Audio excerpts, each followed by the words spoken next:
ఎట్లా ఉంది మొత్తం 2025 డిసెంబర్ గడిచిపోతా ఉంది. 2026లోకి అడుగు పెట్టబోతా ఉన్నాం. ఎట్లా ఉంది 2025 సంవత్సరం అనుభవాలు?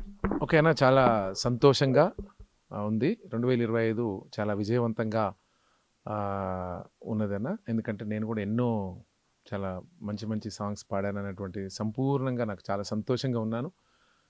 2026 కూడా అంతే సంతోషంగా ఉంటామని రాష్ట్ర ప్రజలందరూ కూడా, తెలుగు ప్రజలందరూ సుఖశాంతులతో వర్ధిల్లాలని నేను మనస్ఫూర్తిగా కోరుకుంటున్నాను. 2025లో చాలా పాటలు పాడి ఉండొచ్చు మీరు. అంటే దాదాపుగా పొలిటీషియన్స్‌కి సంబంధించినటువంటి పాటలైనా, లేకపోతే డివోషనల్ అయినా, డివోషనల్ అయితే ఇప్పటికి కూడా అది పరుగులు పెడతా ఉంది. 100 మిలియన్లకు దగ్గరలో పరుగులు పెడతా ఉంది.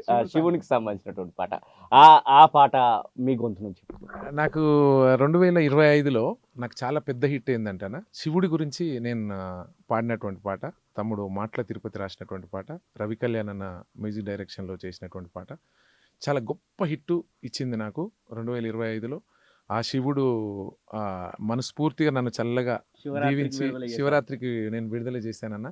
ఎక్కడ ఏ నోట చూసినా ఆ శివుడి సాంగ్ ఉంది.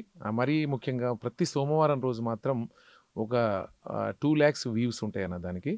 ఆ సాంగ్ గురించి మీకు తెలుసు. శ్రీశైల శిఖరాన సిరిగల్ల దేవుడ, గంగ గౌరీలోనులా ప్రాణనాథుడ, సృష్టిని ఆడించే ఓ దేవదేవుడ, పల్ల జడల స్వామి శివుడో, పాపాలు కడిగి పారేటీశ్వరుడో, అన్ని నువ్వే నట శివుడో, లోకమంతా నువ్వే నట శివుడో. ఈ సాంగ్ ఎక్కడ చూసినా ఇదే సాంగ్ అన్న. నాకు చాలా సంతోషాన్ని ఇచ్చింది. అంత గొప్ప పాట శివయ్య గురించి పాడడం నాకు చాలా గర్వంగా ఉంది. ఈ శివరాత్రికి కూడా భగవంతుడు మరి అన్నీ అనుకూలిస్తే మంచి పాట తీసుకొని ప్రజల ముందుకు వస్తా. పొలిటీషియన్స్ సంబంధించి చాలా పాటలు పాడారు. ముఖ్యంగా జూబ్లీ హిల్స్ ఎలక్షన్స్‌లో మాత్రము ఆ పాటనే గెలిపించింది అనేటువంటి ధోరణి కూడా మనం చూస్తూ ఉంటాం. రాజకీయ విశ్లేషకులే కానివ్వండి, అది మొత్తం ఏపీ, తెలంగాణ మొత్తం అందరూ కూడా అదే పాటను వాడుకుంటున్నటువంటి పరిస్థితి. దాంతో పాటుగా ఇటు రేవంత్ రెడ్డి బర్త్‌డే సాంగ్ కింద మీరు రాసినటువంటి పాట ప్రతి సర్పంచ్, ఇప్పుడు గెలిచినటువంటి ప్రతి సర్పంచ్ కూడా పెట్టుకుంటా ఉన్నారు. ఈ 2 పాటల గురించి మాట్లాడుకోవాలి. మరి ముఖ్యంగా నవీన్ గురించి పాడినటువంటి పాట, అది నేను ఫస్ట్ సాంగ్నే బాగా పెద్ద హిట్ అయింది. తర్వాత కొంచెం అది అగ్రెసివ్గా ఉందని చెప్పేసి సెంటిమెంట్ చేయాలనుకొని సెంటిమెంట్ చేశాము. 2 సాంగ్స్ కూడా బాగా పెద్ద హిట్ అయినాయి.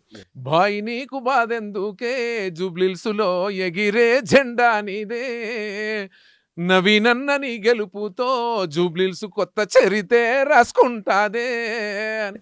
ఈ సాంగ్ చాలా పెద్ద హిట్. ఎందుకంటే ఆ సాంగ్ తర్వాత నవీన్ గెలవడము, దాని తర్వాత వెంటనే గ్రామ పంచాయతీ ఎలక్షన్లు రావడము, ప్రతి గ్రామంలో నా గొంతు అది రీల్స్ కావడము, ఇన్స్టాగ్రామ్లో కూడా చాలా పెద్ద హిట్ కావడము.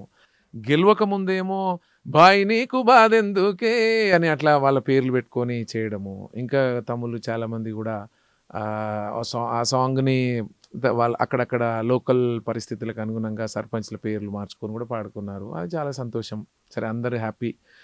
వాళ్ళకు కూడా ట్యూను అది అంతా కూడా బాగా పాడుకున్నారు. చాలా సంతోషం. ఎంతోమంది సర్పంచ్ల విజయానికి కృషి తెలిపినటువంటి పాట అది కూడా నాకు చాలా సంతోషం.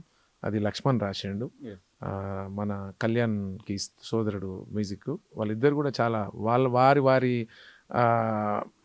వర్క్లో చాలా విజయవంతంగా నాకు సహకరించారు. నేను కూడా అది గొప్పగా పాడడం జరిగింది. జూబ్లీహిల్స్ ప్రజలు కూడా దాన్ని మన పాటకు అనుగుణంగా విజయాన్ని ఇవ్వడం అనేది నాకు చాలా సంతోషం. గెలిచిన యుద్ధం అని చెప్పేసి ఇప్పుడు ఓపెన్ చేస్తే లక్షల షార్ట్స్ కనబడతా ఉంటాయి.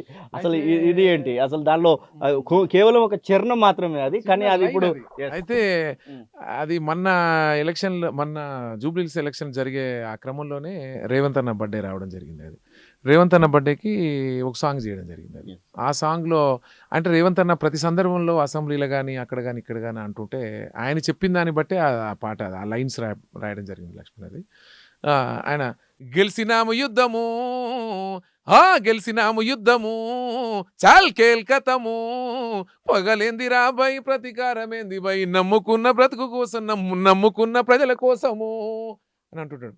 అంటే రేవంత్ రెడ్డి గారు అంటే గెలిచిన యుద్ధము అయిపోయింది, ఇక నమ్ముకున్న ప్రజల కోసము బతుకుతున్నా అని అసెంబ్లీలో, అధ్యక్ష నేను తలుసుకుంటే నేను అందరిని కక్ష సాధింపు అది ఇది ఉంటే నేను జైలు గీలు అట్లా ఉద్దేశం లేదు. ఎలక్షన్లు దాని తర్వాత ప్రజల కోసం పనిచేస్తా అని చెప్పిన సందర్భం ఎక్కడో మాట్లాడుతుంటే విని ఆ క్లిప్పు అది చూసుకొని లక్ష్మణ్ రాయడం జరిగింది. అది నా వాయిస్కి చాలా బాగా బాగా పేలింది. అంటే అప్పుడేమో భాయ్ నీకు బాధ ఎందుకు అని సర్పంచ్‌లు అందరూ వేసుకున్నారు. గెలిచినాము యుద్ధము అని. ఎందుకంటే ఎవరికైనా ఊర్లో కూడా పగలేందిరా భయ్ ప్రతీకారాలేంది, ప్రజలతో మమేకమై అందరం కలిసి ఉందామని చెప్పేటువంటి మంచి సందర్భం, మంచి మెసేజ్ ఇచ్చేటువంటి పాట అని కూడా ఈ సందర్భంగా మనం గుర్తు చేసుకో తప్పదు.